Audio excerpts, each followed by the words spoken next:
السلام علیکم، learn and فن میں آپ کو خوش آمدید۔ آج کا ہمارا ٹاپک ہے ہائر کوگنیٹو پروسیسز۔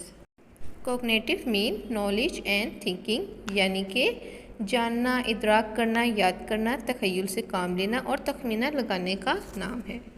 یعنی کہ کوگنیشن ایک ایسا ذہنی پروسیس ہے جس میں نالج، تھنکنگ، ریممبرنگ اور لینگویج کا استعمال ہوتا ہے۔ انٹیلیجنس لیٹن ورڈ انٹیلیجنسیا سے نکلا ہے، جس کا میننگ ہے capacity to understand the world. تو ذہانت بامقصد عمل کرنے، سوچنے اور ماحول سے مؤثر انداز میں نمٹنے کا نام ہے۔ Theories of intelligence. Charles Spearman نے اپنی تھیوری آف انٹیلیجنس پریزنٹ کی تھی، جنرل اور اسپیسیفک ایبلٹیز۔ اسپیئرمین کی تھیوری کو 2 فیکٹر تھیوری بھی کہا جاتا ہے۔ اسپیئرمین کے مطابق جنرل ایبلٹیز اور جنرل انٹیلیجنس، جس کو جی سے ڈینوٹ کیا جاتا ہے، جنرل انٹیلیجنس ہر انسان میں بائی برتھ پائی جاتی ہے، جس کے ذریعے وہ ہر طرح کے ذہنی کام سر انجام دیتا ہے، مسائل کو حل کرتا ہے اور یہ مختلف لائف کے ٹاسک کے ساتھ تعلق رکھتی ہے۔ جیسے کہ ایک انسان جس میں جنرل ایبلٹی پائی جائے گی، وہ تمام اپنے ایکیڈیمک سبجیکٹ میں بہتر پرفارمنس کرے گا۔ اسپیشل فیکٹر کو ایس سے ڈینوٹ کیا جاتا ہے، جس کا مطلب ہے خصوصی قابلیت، یعنی کہ ہر انسان کوئی ایک ایسی اسپیشل ایبلٹی رکھتا ہے جو اسے باقی لوگوں سے منفرد بناتی ہے۔ اسی طرح کچھ لوگوں کی اسپیشل ایبلٹی میتھمیٹکس میں ہوتی ہے، کچھ کی پوئٹری میں، کچھ کی ایسے رائٹنگ میں۔ جیسے کہ بہت سے لوگ میڈیکل کا سبجیکٹ پڑھتے ہیں، لیکن کوئی خاص اس میں اچیومنٹ حاصل کرتا ہے اور ڈاکٹر لیول تک پہنچتا ہے۔ گلفورڈ نے فیکٹر انالیٹک ریسرچ کی بیس پر باکس لائک ماڈل، جس کو S I model of intelligence بھی کہا جاتا ہے، متعارف کروایا۔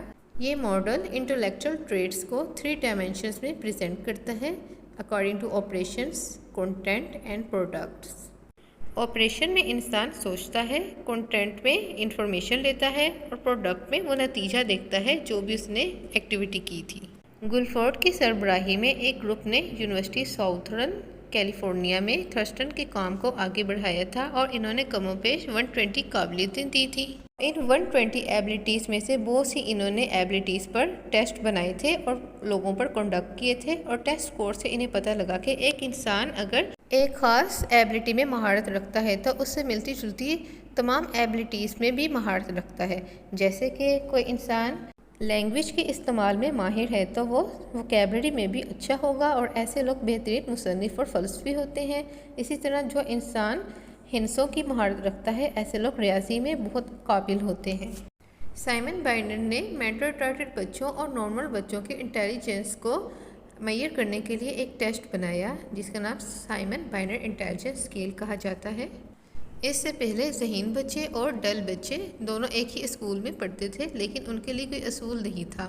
انٹیلیجنٹ بچے اگلی کلاسز میں چلے جاتے تھے اور مینٹل ریٹارڈڈ بچے مزید پسماندگی کا شکار ہو جاتے تھے۔ اس چیز کو دیکھتے ہوئے سائمن بائنر نے مل کے ایک ٹیسٹ ڈیولپ کیا۔ سب سے پہلا ٹیسٹ انہوں نے 1905 میں بنایا، جو کہ 30 پرابلمس پہ بیس کرتا تھا، جس میں کمپریہنشنز، ریزننگ ارینجمنٹ شامل تھی، جو کہ 3 سے 11 سال کی عمر کے بچوں پہ ایڈمنسٹر کیا گیا، جس میں 50 نارمل تھے اور کچھ مینٹل ریٹارڈڈ تھے۔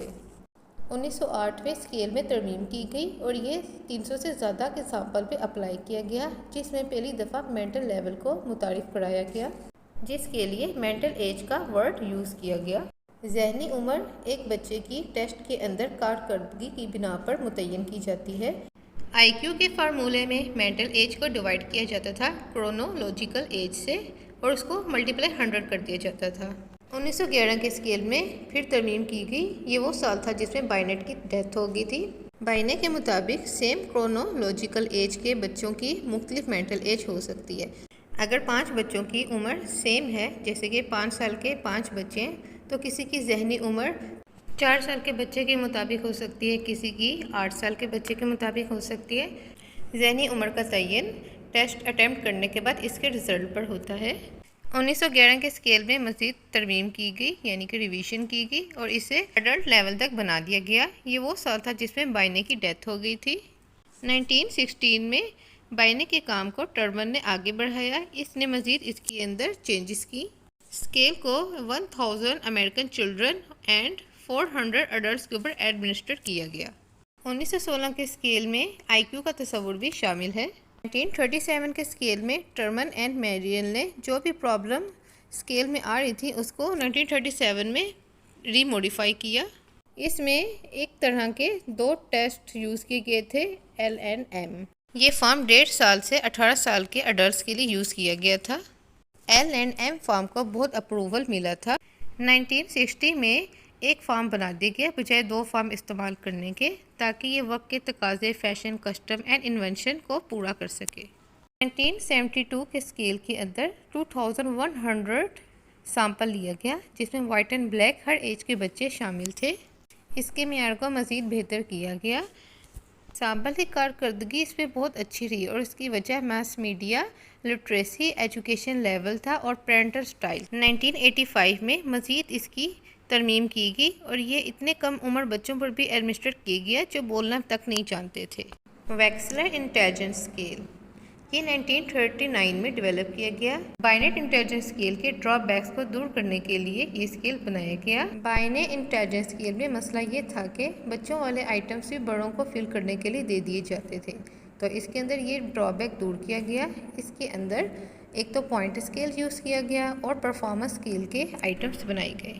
ریگولر ایڈلٹ انٹیلیجنس اسکیل کے وربل ٹیسٹ میں vocabulary, similarity, information, arithmetic, digital span, comprehension کے کوشچن یوز کیے گئے۔ پرفارمنس ٹیسٹ یعنی کہ نان وربل اسکیل، اس میں digital symbol, picture completion, picture arrangement, block design and object assembly use کی گئی۔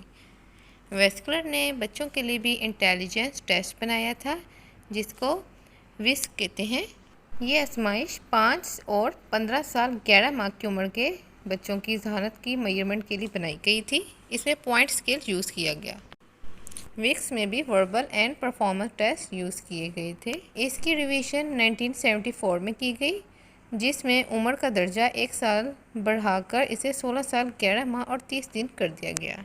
پہلی جنگ عظیم میں بڑے پیمانے پر گروہی آزمائشوں کی ضرورت محسوس ہوئی تھی۔ اس وقت تربیت یافتہ ماہرین کی بہت کمی تھی جو فوجیوں کی بھرتی کے وقت ان کی قابلیت اور جذباتی کارکردگی کی پیمائش کر سکتے۔ رابرٹ یرک، جو کہ امریکن سائیکولوجیکل ایسوسی ایشن کے صدر تھے، انہوں نے ماہرین کی ایک کمیٹی تشکیل دی جنہوں نے آرمی الفا اور آرمی بیٹا کے نام سے انٹیلیجنس گروپ ٹیسٹ بنائے تھے۔ آرمی الفا لٹریٹ لوگوں کا ٹیسٹ تھا، یعنی کہ جو پڑھنا لکھنا جانتے تھے۔ اس کے برعکس آرمی بیٹا ان پڑھ لوگوں کا تھا، یعنی کہ نان انگلش پیپل بھی اس میں شامل تھے۔ یہ پرفارمنس ٹیسٹ تھا۔ آرمی الفا میں 8 ٹیسٹ بنائے گئے تھے جس میں verbal instruction, physical ability, operational discrimination, pairs of synonyms and antonyms, arranging کا sentence, completing the figure serial, similarities, general knowledge کے کوشچن تھے۔ آرمی الفا کے آغاز میں آسان سوال تھے اور پھر وہاں سے مشکل سوالات بڑھتے جاتے تھے۔ آرمی بیٹا ان پڑھ فوجیوں کے لیے تھا جو انگریزی نہیں جانتے تھے۔ اس ٹیسٹ میں مختلف قسم کے visual, perceptual and motor test شامل تھے۔ امید ہے آپ کو لیکچر پسند آیا ہوگا۔ چینل کو سبسکرائب کیجیے۔ اللہ حافظ۔